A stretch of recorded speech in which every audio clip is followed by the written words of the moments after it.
Hello friends, मैं आभा माहेश्वरी आज आपके सामने एक ऐसी कहानी लेकर आई हूँ। अगर आप अपने जीवन से निराश हो गए हो या अपनी ज़िंदगी से हार गए हो तो प्लीज़ आप एक बार मेरी यह कहानी ज़रूर सुनिए। यह कहानी एक ऐसे दंपत्ति की है जो बहुत गरीब है। सुबह का खाना खाने के बाद शाम के खाने की बता रही, पर हिम्मत उनमें लाजवाब है। इतनी गरीबी में भी खुश कैसे रहना है, यह बात कोई उससे सीखे। इस परिवार में पति पत्नी और 3 बच्चे हैं।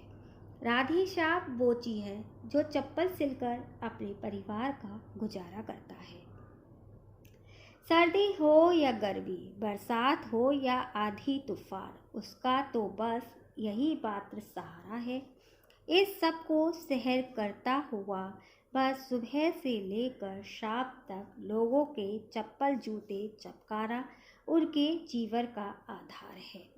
एक बार वह अपने पति के साथ उधर से गुजर रही थी। मेरे पति को देखकर अचानक उसके चेहरे पर मुस्कान आ गई।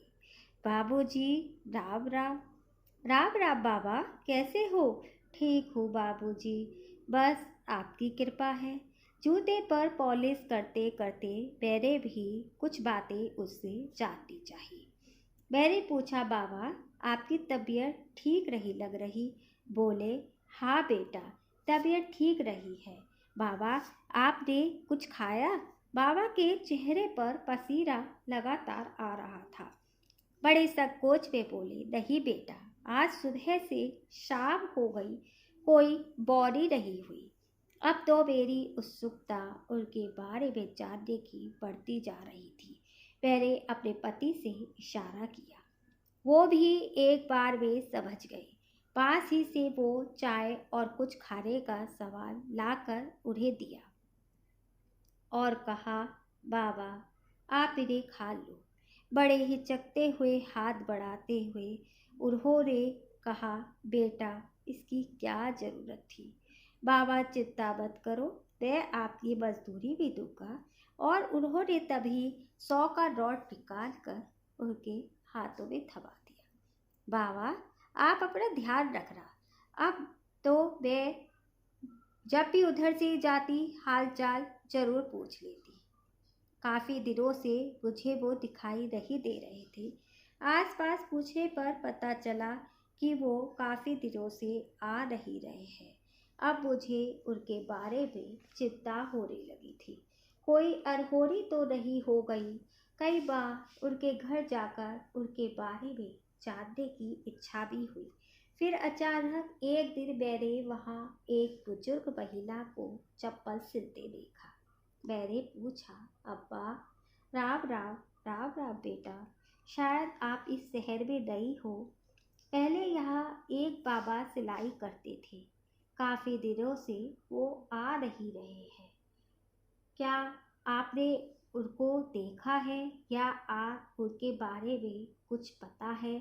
उन्होंने जो मुझे बताया मैं सोचने पर मजबूर हो गई। उन्होंने मुझे बताया कि वो बाबा यानी कि राधे श्याम मेरे पति हैं और काफ़ी दिनों से बीमार हैं। बच्चे भी काफ़ी दिनों से भूखे हैं। कभी खाने को कोई दे जाता है तो कभी भगवान का नाम लेकर पानी पीकर सोना पड़ता है। आमंत्रण का दूसरा कोई साधन नहीं है। बच्चों को इस हालत में देख नहीं पा रही थी। जब बच्चे मुझसे रोटी मांगते हैं तो मेरा कलेजा रोता है। इन्हें डॉक्टर को दिखाने के लिए मेरे पास पैसे भी नहीं है।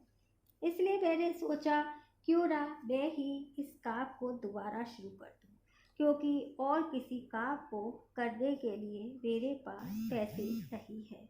जब से मैंने यह काम शुरू किया है, कम से कम मैं अपने बच्चों को 2 वक्त की रोटी और इनका इलाज करवा पा रही हूँ। दीदी जी, मैं चप्पल जूते से इसलिए सिलती हूँ।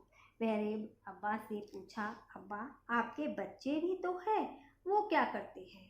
अम्मा ने बताया, मेरा बड़ा बेटा जो से मैंने पढ़ा लिखा कर बड़ा किया, आज वो अपनी बीवी को लेकर अलग रह रहा है। तो क्या आपने उससे मदद नहीं मांगी? क्या आपने उन्हें अपनी परिस्थिति के बारे में नहीं बताया? बताया था बेटा, मदद भी मांगी, उनके घर भी गए, पर उन्होंने हमें नखरे से भी साफ मना कर दिया और हमारी कोई भी मदद करने से भी इनकार कर दिया। अब्बा, आपका दूसरा बेटा? बेटा, रुआसी आवाज में अब्बा कहने लगी, बेटा, दूसरा बेटा अपाहिज है, चल फिर नहीं सकता, खाट पर लेटा या बैठा रहता है, वो भी सहारे से। अब्बा, आपका तीसरा? तीसरा मेरी बेटी है, बहुत छोटी है। जब मैं यहाँ आती हूँ तो वो पीछे से घर का काम संभाल लेती है। अब्बा की ये बातें सुनकर मेरी आंखों से आंसू आने लगे। मैंने अब्बा से पूछा, अब्बा, आप इतनी बुजुर्ग होकर इतनी कठिन परिस्थिति में इतनी मेहनत? हाँ बेटा, मैं भगवान का शुक्रिया अदा करती हूँ कि इज्जत की 2 रोटी खाते हैं, भीख नहीं मांगनी पड़ती। उनकी हिम्मत को देखकर मेरा मस्तिष्क उनके आगे नतमस्तक हो गया। कठिन परिस्थितियाँ किसके जीवन में नहीं आती, हमें उस समय डरना नहीं बल्कि डटकर सामना करना चाहिए। आज अगर हम भी उनकी जगह होते, ऐसी कठिन परिस्थिति में आत्महत्या करने की सोचते, पर इतने बुजुर्ग होने पर भी उन्होंने ऐसा ना किया, बल्कि अपने जीवन को एक नई उड़ान दी, जो बहुत सराहनीय है। अगर आपको मेरी वीडियो अच्छी लगी हो या आपके जीवन में भी ऐसी कोई घटना घटी हो या आपके दिल को छुई हो, प्लीज़ कमेंट बॉक्स में बताइए। और धन्यवाद। कहानी के साथ फिर मिलते हैं। धन्यवाद।